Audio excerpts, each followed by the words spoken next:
árvore, né? Como falamos na primeira fala, estamos na segunda parte, né? O pecado não foi retirado de nós, estamos na parte 2. Se Deus escolheu o homem para pecar, como vocês, ensinadores, aí ensinam, que Deus já formou o homem para conhecer o pecado, para pecar. Por que ele então ele colocou no Éden essa dualidade? A árvore da vida e a árvore do conhecimento. Se o homem tivesse comido da árvore da vida antes, a condenação não teria entrado, porque o homem viveria eternamente, estaria eternamente com Deus. Na liberdade de escolha e não livre-arbítrio, como muitos estão ensinando aí erradamente, equivocadamente, livre-arbítrio é ter um árbitro, fala de arbitragem, daquele que é o árbitro, que apita, que determina, e árbitro, o único árbitro na criação é o Criador. O único que pode fazer o que quer, na hora que quer, sentenciar como quer, é o Criador. Não existe livre-arbítrio, nunca existiu livre-arbítrio para nós. O homem não foi formado de livre-arbítrio. O homem, ele foi formado de livre escolha. É diferente. Árbitro, o único árbitro que existe é o Criador, que ele faz o que quer, na hora que ele quer e como ele quer. Por isso que não sabemos explicar muitas coisas que nos acontecem. Muitas coisas que nós consideramos injustiça da parte de Deus, de nascer uma criança defeituosa e viver um tempozinho e morrer, e muitas das vezes não nascer, de nascer uma pessoa torta, de nascer pessoas sequeladas, de acontecer tantas tragédias com pessoas boas. Isso, quem determina e quem está no controle disso tudo é o árbitro, é o Criador. Isso é arbitragem. Ele é o árbitro, ele é o Criador. Ele que decide, é do jeito que ele quer, da forma que ele quer. É permissividade dele. Não que ele faça, mas ele permite. Isso é arbitragem, permissividade. Jó foi sendo perfeito, sendo testemunhado pelo próprio Deus diante de Satanás, mas ainda assim ele foi alcançado pelo mal. Deus permitiu? Permitiu. Isso é arbitragem. É ser livre-arbítrio de Deus. Permissividade. Mas nós não temos essa permissividade, não temos essa arbitragem, não temos livre-arbítrio. Temos permissividade, que é liberdade de escolha. A nossa vida, a vida do homem é permissividade de Deus. Deus permite que você faça tudo o que você quiser. Mas não é livre-arbítrio, é permissividade. É domínio do Criador. Mesmo você fazendo, você pensando que você faz o que quer, mas Deus está com a rédea. Deus está no controle de tudo. Deus está com a rédea na criação e sobre a criatura. Então, ele é o árbitro. Ele tem a rédea nas suas mãos, sobre tudo. Então, amados, Deus diz assim, ó, de toda árvore do jardim, Gênesis 2:16, e ordenou o Senhor Deus dizendo, de toda árvore do jardim comerás livremente. Liberdade de escolha, permissividade. Ó, tá dando permissividade. Mas da árvore do conhecimento do bem e do mal, dela não comerás. Como é que o homem tem livre-arbítrio se pode comer de toda, mas existe uma condição? Livre-arbítrio não existe limite. Então aqui já quebra esse entendimento de livre-arbítrio, porque se tem livre-arbítrio não tem limite. Mas nós vemos uma liberdade de escolha e fala-se, está associado à permissividade. Deus fala, eu permito que você coma de toda a árvore do jardim, mas, ó, da árvore do conhecimento do bem e do mal, dela não comerás, porque no dia que dela comerdes, certamente morrerás. Permissividade, eu permito isso, mas não permito aquilo. Você tem liberdade de escolher de todas, ó.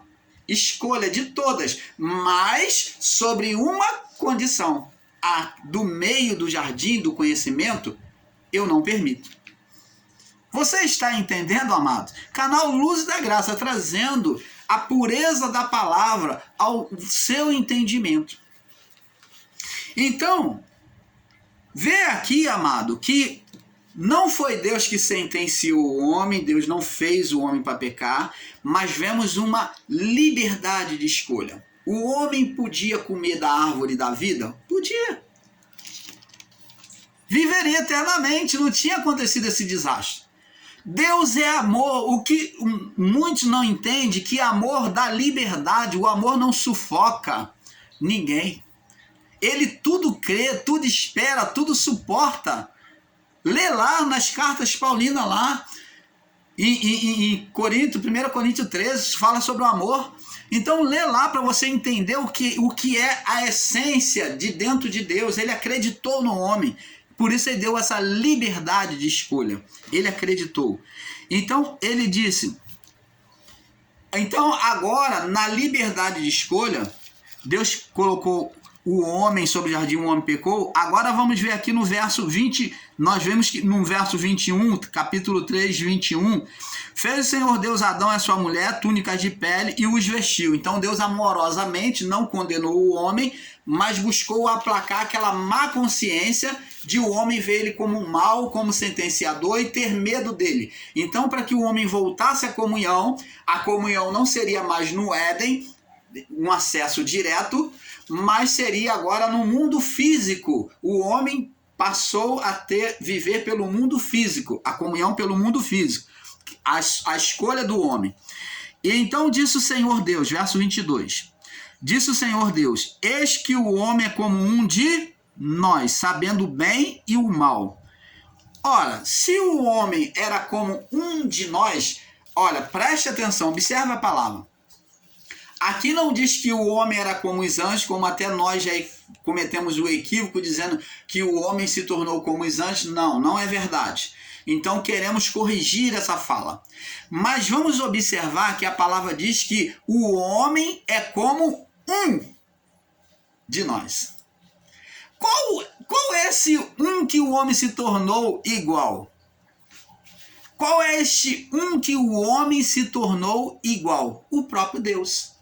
Vejo que o homem é como um de nós. Ó, ele parece com um de nós. Quem? O próprio Deus. Então agora ele passa a receber agora, além dos atributos de corpo, alma e espírito, imagem e semelhança de Deus, ele passa a receber um atributo divino, que é conhecer o bem e o mal. Dominar. Conhecer é dominar.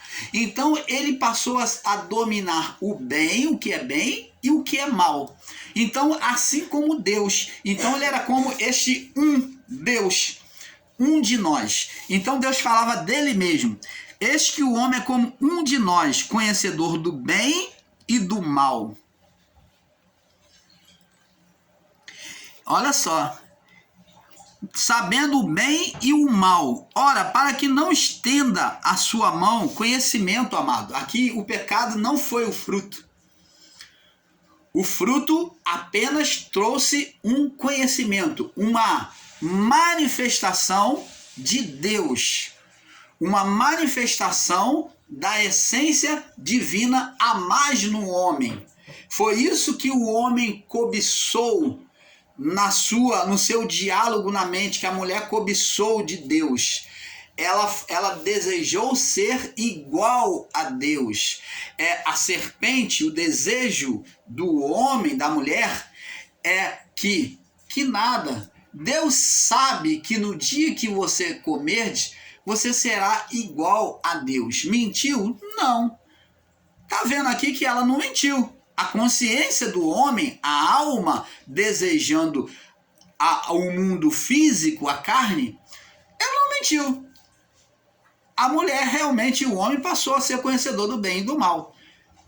E sereis semelhante a Deus, conhecedor do bem e do mal.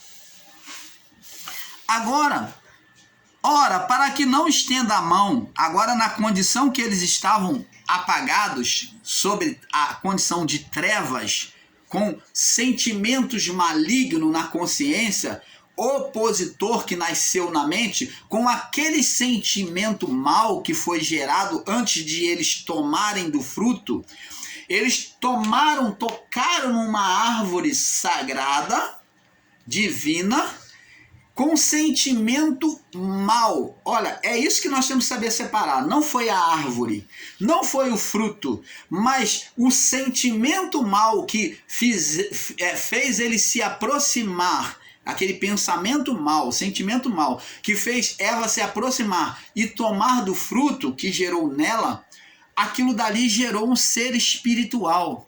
E o homem que era o dominador participou. Nessa cumplicidade de homem e mulher, gerou o outro estado da vida do homem, que não era só físico, mas era espiritual, gerou um ser espiritual.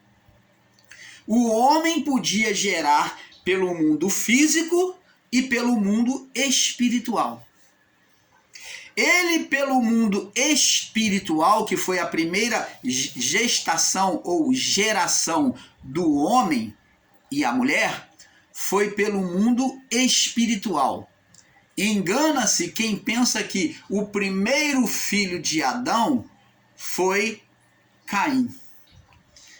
Caim não foi o primeiro filho de Adão, ele foi no plano físico.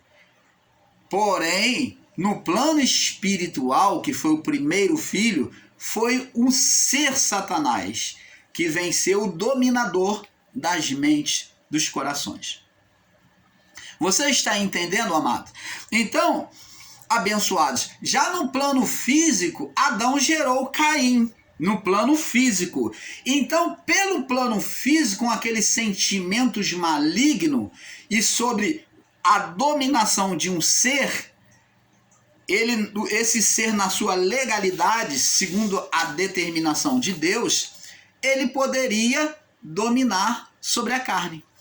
Então, ele comeria do pó, ou dominaria a mente do homem. A força dele viria da dominação da mente. E ele pegou o primeiro filho na gestação de Adão, ele teve na sua legalidade de ser o primogênito da carne.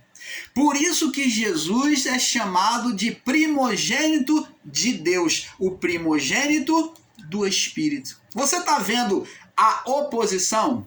Quando Caim vem ser o primogênito da carne, Jesus vem ser o primogênito do Espírito, porque Caim, nele, pelo Espírito dele, a essência dele, ele trazia malignidade, ele trazia o ser Satanás, a essência do ser Satanás. E Jesus, pela carne, trazia a essência divina, espiritual também. Então, tanto Caim como Jesus, os dois nascidos de carne, do pecado, os dois nasceram da carne do pecado, mas um pertenceu ao ser espiritual Satanás, filho, semente de Satanás, e o outro, semente de Deus. Como o anjo falou para José, não temas, porque o que nele é gerado é do Espírito Santo, semente de Deus. Então você está vendo, amados, é isso que temos que entender. O pecado não foi retirado, vamos prosseguir aqui. Então Caim foi semente de Satanás. E Deus diz aqui, ó, para que não estenda a mão e tome também da árvore da vida, porque agora contaminado, né, com apagado, com sentimentos malignos, ele não podia acessar mais o Éden. Então, para que também não tome da árvore da vida, que estava no meio do jardim, no Éden, e coma e viva eternamente. Então, Deus não permite nos céus sentimentos carnais, sentimentos malignos. Essa teoria e este ensino de que Satanás foi um anjo nos céus que se rebelou. Não, nunca teve, nunca haverá menor restício de sentimentos malignos. Vê aqui que Deus, pela palavra a nós revelada, Deus mostra que ele não permite chegar aos céus, ou aqui os céus é a representação do Éden, o portal. Ele não permite ser acessado no portal, mas Adão e a sua mulher. Por quê? Porque tem sentimentos malignos, foram apagados. Agora está com sentimentos malignos, apagado, não podia mais acessar diretamente. A comunhão agora, pelo Espírito da vida que gerou a alma vivente, foi apagada. É como o Adão se tornou como uma tocha, né, pelo corpo físico, como uma tocha que fumegava, uma tocha que estava fumegando, que não brilhava mais, mas ela estava ali. Estava ali, tinha vida, mas tinha uma vida que fumegava, só saía fumaça. É como um carvão, né, uma madeira que se queima, mas não se acende. Ele estava apagado, ele e a mulher. O Espírito estava ali. E por meio do Espírito, a vida viria toda vez que Adão, pela relação sexual com a sua mulher, gerasse, então o Espírito viria, o Espírito traria a vida. Ele é responsável pela vida, ele estava ali. O homem não foi formado sem Espírito, ele foi chamado de alma vivente. Por quê? Significando dizer que a vida dele seria sem a comunhão com Deus, seria pela alma, seria pelo mundo físico. Então, alma vivente está relacionada à vida dos animais. Ele se tornou alma vivente. Ele foi dito no início, lá no Gênesis, que ele se tornou alma vivente, mesmo antes do pecado, mas porque ele tinha corpo, alma e espírito. Então, era uma alma vivente. Mas ele se tornou literalmente alma vivente quando ele peca, porque ele passou a viver uma vida como dos animais. Por quê? O Espírito estava ali, mas não correspondia com Deus, não tinha mais comunhão. Era uma tocha que fumegava, só servia para trazer vidas à criação. Então, é isso que temos que entender. Agora, essa tocha, mais lá na frente, em Cristo, ela vem se acender. Essa tocha que fumegava, ela vem se acender, ela vem brilhar. Quando Jesus vem dizer para os discípulos: eu sou a luz do mundo. Ele é a luz, a tocha, o segundo Adão, a tocha acesa. E ele vem dizer para os discípulos: vós sois a luz do mundo. Opa, a tocha agora já está começando a se acender pela palavra do Evangelho. As tochas começam a se acender, que estavam fumegando, agora em Cristo, pela palavra do Evangelho, começa a se acender, não mais fumegando. Você está entendendo, amado? Então, o homem é retirado do Éden e passa a viver o mundo físico. Ele passa a viver por entre as árvores e não mais no Éden. Viver, se esconder, estar por entre as árvores demonstra o mundo físico e não mais o mundo espiritual, onde estava a árvore da vida e a árvore do conhecimento. Não estavam mais no Éden. Fala de separação, de comunhão. Então vamos prosseguir aqui. Deus não retirou a condenação espiritual, o pecado principal. Somente tirou a condenação na consciência, na mente, cobrindo o homem, aonde o homem agora não se vê acusado diante de Deus, envergonhado. Ele cobriu a nudez, a consciência, né?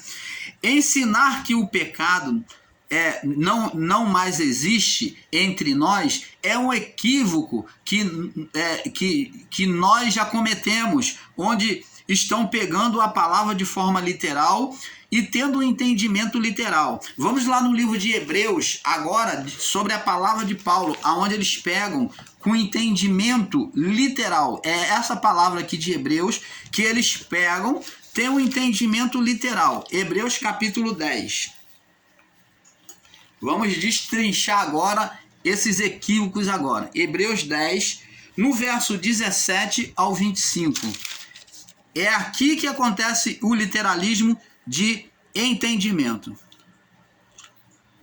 Vamos ler aqui no verso 16 para que fique completo, tá, o entendimento. Vamos ler aqui. Hebreus 10, verso 16 em diante. Diz assim, até o verso 17.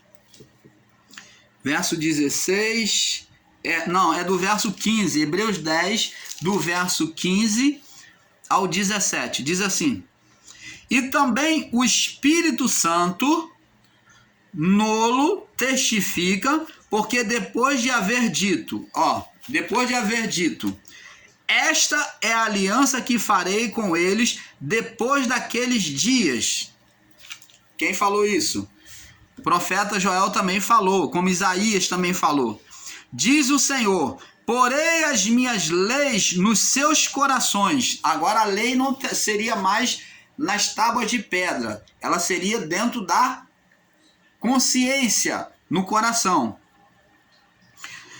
Porei as minhas leis no seu coração. Escreverei em seus entendimentos. Acrescenta. E jamais me lembrarei dos seus pecados e das suas iniquidades. Onde não há remissão destes, não há mais obração pelo pecado. Preste atenção. Aí, diante dessa palavra e outras que nós vamos ver, os nossos irmãos aí, principalmente dos canais maiores que tem por aí, tem ensinado que o pecado não existe mais. Paulo não está dizendo isso. Paulo não está dizendo que o pecado seria retirado. O pecado que seria retirado é o pecado aqui falado por Paulo, é o pecado adeano, o pecado principal que foi retirado a partir da cruz. O pecado que trazia condenação adâmico. Assim como o primeiro Adão trouxe a condenação, o segundo Adão vem retirar toda a condenação por meio dele. Uma condenação de acesso, de comunhão. Então, essa condenação principal, né, o pecado principal que tirava a comunhão com Deus, é que foi retirado do meio da criação.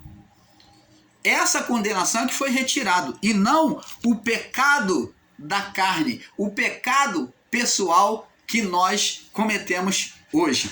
É isso que nós vamos estar aqui demonstrando para vocês. Agora observe bem aqui, vamos ler do verso 16 em diante.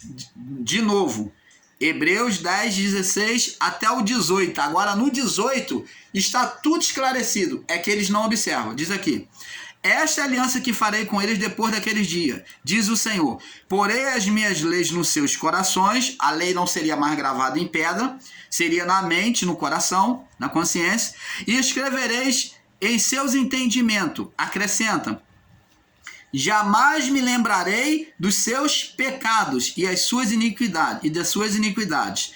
Então, lembra lá que diz que o filho não levará mais o pecado do seu pai, que Deus diz aqui, antes pelo pecado adâmico, dizia, eu visito a maldade dos pais nos filhos da primeira até a quarta geração. Por quê? Porque o pai, ele tinha a responsabilidade diante de Deus, ele assumia a responsabilidade, assim como nós trouxemos, o homem trazia, né, a partir de Adão, trazia o pecado até a cruz, né, de Adão até a cruz, trazia a condenação espiritual, todos pecaram e destituídos foram da glória de Deus, todos pecaram em qual sentido?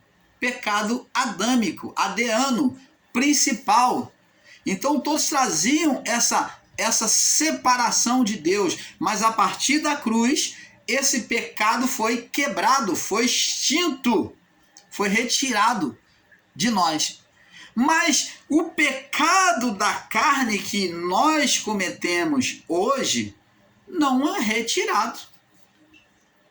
Ensinar que não existe mais pecado por conta do sacrifício da cruz, literalizando, é um erro, porque o pecado ainda existe. O pecado que foi retirado foi o pecado adeano, o pecado principal, de acesso direto. Se você ensinar que o pecado foi retirado de todos, então você está dizendo que nós, de toda forma, temos pecado. Porque o pecado que foi retirado era o pecado que impedia a comunhão com Deus. O pecado, a barreira que impedia. E isso foi arrancado. Agora, vemos aqui no verso 18. Olha o que Paulo aponta. Para qual pecado Paulo aponta? Ora, onde há remissão, purificação de pecados, retirada de pecado, purificação de pecado, olha, observe bem agora, vírgula, não há mais obração, quer dizer, obra, ritual de expiação pelo pecado. Então, Paulo aqui não está dizendo que o pecado, esse pecado seja o pecado da carne, meu amado. Mas Paulo aqui está tratando do pecado adeano, o pecado principal. O primeiro pecado, o pecado inicial. Por isso que ele fala de obração, porque o pecado adeano, o pecado inicial, o pecado principal, ele tinha que ter ritual de purificação por meio do sangue. Por meio de rituais. Esses rituais é que foram tirados da lei, as obrações da lei. A lei não foi retirada de todos, mas simplesmente os rituais de obrações pelo pecado. E existe, amados irmãos e amadas irmãs, literalizando, dizendo, não, irmão, porque o pecado já foi retirado, e negócio da lei é coisa da lei, de Moisés é maldição da lei. Você não está entendendo a palavra. Graças a Deus, te louvo, ó Pai, pelo entendimento, por sair desses enganos, de sair de um sistema e entrar em outro. Você está vendo aqui que está bem claro? Ora, se há remissão destes pecados, deste quem? Pecado adeano, pecado inicial, pecado principal. Não há mais obração, ritual de sacrifício pelo pecado. Está claro ou não está? Está. Aqui não está tratando de pecado da carne, mas está falando de pecado inicial, pecado adeano, pecado principal, até a cruz, dizendo que os rituais da lei de obração pelo pecado é que cessaram, e não a lei de todo. Mas, pelo contrário, a palavra diz que a lei do Senhor é perfeita e restaura a alma. O mandamento do Senhor são límpidos e dá sabedoria aos simples.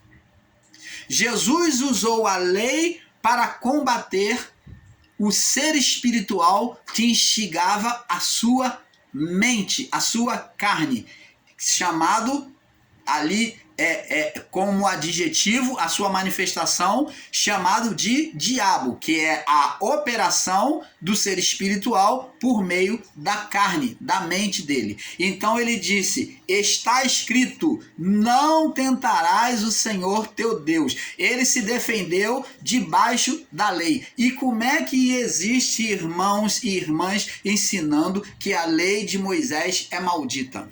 Que a lei é maldita. Abençoado, você está vendo? Nós, o canal Luz da Graça, não queremos ensinar com injustiça, mas sim com coerência, com verdade. É isso, eu não estou aqui para combater quem quer que seja, mas prefiro estar do lado da verdade, da coerência. Enquanto não houvesse, se o irmão Paulo não vê coerência, não vou concordar. Não vamos concordar com palavras erradas, com ensinos errados. Vamos concordar com a verdade, com a coerência. Se existe pontos que o sistema está certo, vamos dar a mão a ele, vamos ser humildes de espírito para ver o reino dos céus. Bem-aventurados humildes de espírito, porque deles é o reino dos céus. Então, quem ensina sem coerência, sem humildade de espírito, não entende nada acerca da palavra de Deus. Não entende nada acerca do reino dos céus. Porque o reino dos céus só é declarado, só é manifesto na vida daqueles que têm humildade de espírito, de reconhecer, de ter coerência daquilo que é certo e errado. Não fica de picuinha, de briguinha, porque o sistema prega assim e fica literalizando que tudo do sistema é errado. Não, isso não pode acontecer. Senão você não vai ser levado ao conhecimento da verdade. O que é bom do sistema, nós concordamos e abraçamos como verdade. O que é mal, nós repudiamos. Você está entendendo? Como Paulo ensinou, retém tudo aquilo que é bom. Então, vamos saltar aqui, daqui a pouco vamos saltar para a parte 3, o pecado não foi retirado de nós, tá? Já vai virar aí a parte 3, o pecado não foi retirado de nós. Então, abençoados, como vimos aí, agora vamos ver também que em Isaías, que é um literalismo, assim como essa palavra de Paulo que eles pegam de forma literal, de Hebreus 10, do verso... De Hebreus 10, do verso 17 ao 25... Nós vamos ver aqui, do 17 ao 25, vamos ler do verso 19, Hebreus 10. Hebreus 10, 19. Para que eles não digam que eu estou ensinando sobre contexto. Vamos ler do verso 17 até o 25. Hebreus 10, 17 e 25. Jamais me lembrarei dos seus pecados e das suas iniquidades. Onde não há remissão destes, não há mais obração pelo pecado. Está falando de ritual da lei, tá? Ritual de purificação. Tendo, pois, irmãos, ousadia para entrar no santuário pelo sangue de Jesus, tá falando de obração de sacrifício, sangue sacrificado, animal morto. Pelo novo e vivo caminho que ele nos consagrou pelo véu, isto é, pela sua carne. Então está dizendo que as obrações pelo pecado, que os rituais da lei se passaram. Agora Jesus fez um novo e vivo caminho para nós deixarmos de lado as obrações pelo pecado. Não está falando para você rejeitar a lei mosaica, mas está falando para deixar os rituais da lei. Opa! Não está falando para você deixar os 10 mandamentos, mas para você deixar os rituais da lei. Você está entendendo, amado? Cheguemos, tendo, pois, um grande, verso 21,